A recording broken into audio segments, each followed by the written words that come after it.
Good morning student. आज का topic है समुच्चयों के प्रकार। तो टाइप्स ऑफ सेट्स। तो इसमें है पहला रिक्त समुच्चय यानी एम्प्टी सेट, एकल समुच्चय यानी सिंगलेटन सेट्स, परिमित अपरिमित समुच्चय यानी फाइनाइट एंड इनफाइनाइट सेट्स।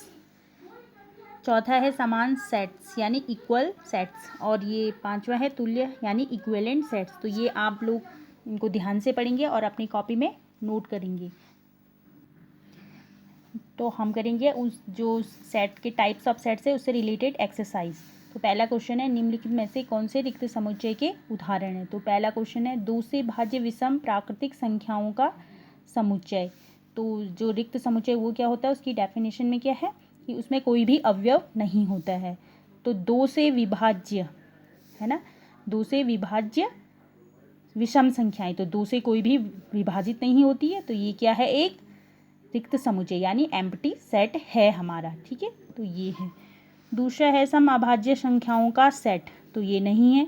सम क्या होती है, सम प्राइम नंबर्स 2 से स्टार्ट होती है, 2 प्राइम होती है, लेकिन क्या होती है, सम भी होती है यानी इवन भी होती है। तो 2 होती है, लेकिन इसमें क्या है, एक अवयव है, इसलिए ये रिक्त समुच्चय नहीं होगा। ठीक है। तीसरा देखिए, एक्स सच दैट एक्स एक प्राकृतिक संख्या है, x is less than 5 and साथ ही साथ क्या है, एक्स इज ग्रेटर देन 7। तो ऐसा हो नहीं सकता, एक्स क्या हो, 5 से छोटी हो और एक्स 7 से बड़ी हो, तो ऐसा नहीं हो सकता। तो ये क्या है, रिक्त समुच्चय है। ये क्या आएगा, इसमें कुछ कोई भी अव्यय नहीं है, तो ये इस टाइप से आएगा। तो ये क्या है, रिक्त समुच्चय। ऐसी है वाई सच दैट वाई की नहीं भी दो समांतर रेखाओं का उभयनिष्ठ बिंदु रिक्त समुच्चय होगा, क्योंकि दो समांतर रेखाएं किसी भी पॉइंट पर एक दूसरे को मिलती नहीं है। दो स्ट्रेट लाइन्स होती है ना, ऐसे और ऐसे, तो ये कहीं पे मिलेंगी नहीं, तो इनका पॉइंट कोई होगा नहीं। तो ये क्या है, रिक्त समुच्चय। दूसरा क्वेश्चन है निम्न के सेट में से कौन परिमित और अपरिमित है। ठीक है, तो पहला वर्ष के महीनों का समुच्चय परिमित है, हम उनको गिन सकते हैं। परिमित यानी फाइनाइट, जिनको हम गिन सकते हैं, तो वो फाइनाइट है, हम उनको गिन सकते हैं, तो परिमित है। सेट ऑफ 1 2 3, ये तो नेचुरल नंबर्स है, तो बहुत ज़्यादा हो सकती है ना, इनको हम गिन नहीं सकते, तो क्या है, अपरिमित यानी इनफाइनाइट।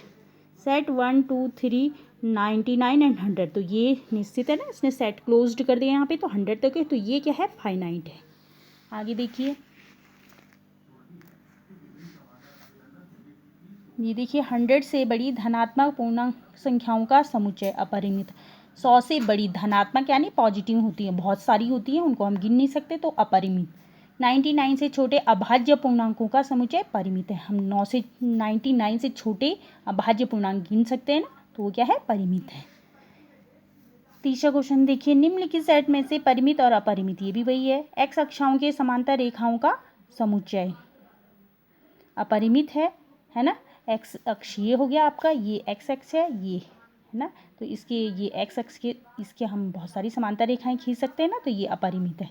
अंग्रेजी वर्णमाला के अक्षरों का समुच्चय परिमित होता है ना, हमें पता है उससे 26 लेटर अल्फ़ाबेट होते हैं ना, उसमें लेटर कितने होते हैं, 26, तो हम गिन सकते हैं, इसलिए वो फाइनाइट है। बाकी जो क्वेश्चन है उसमें आप अपनी कॉपी में करिए, उनको ध्यान से पढ़ के। ठीक है। चौथा देखिए, निम्नलिखित में से बताइए कि ए इक्वल है बी के की नहीं है। तो जिसमें क्या है, A B C D, D C A B, तो ये इक्वल है, क्योंकि आगे पीछे लिखे हैं लेकिन है सेम ना, सेम एलिमेंट्स हैं, तो ये इक्वल है। लेकिन ये नहीं है, ये क्या है, 14 8 12 16 है, ये इसमें क्या है, 4 है, इसमें 18 आगे, लेकिन इसमें नहीं है, ये does not equal to B. ठीक है। देखिए, क्या निम्नलिखित समुच्चय युग्म समान है। तो इसमें आपको बताना है कि ए कितना है, 2 3, और बी क्या दे रखा है, एक्स सच दैट एक्स समीकरण x² + 5x + 6 = 0 का एक हल है। तो हम इसको हल करेंगे, तो एक्स की कितनी वैल्यूज आ रही हैं, -3 और -2 है, तो ये नहीं है ना, ये इसका पेयर नहीं है, तो क्या हो जाएगा, it does not equal to B. तो इसी प्रकार से दूसरा भी देखिए, ये क्या है, वॉल्फ और फॉलो में सेम आएंगे, सेट बनाएंगे तो सेम आएगा, तो ए इक्वल टू बी। और 6 में है आपके ये क्वेश्चन है, इसमें भी वही समान छांटने हैं, जिसमें सेम होंगे वो आएंगे, और जो नहीं होंगे उनको हम नहीं लिखेंगे। Thank you.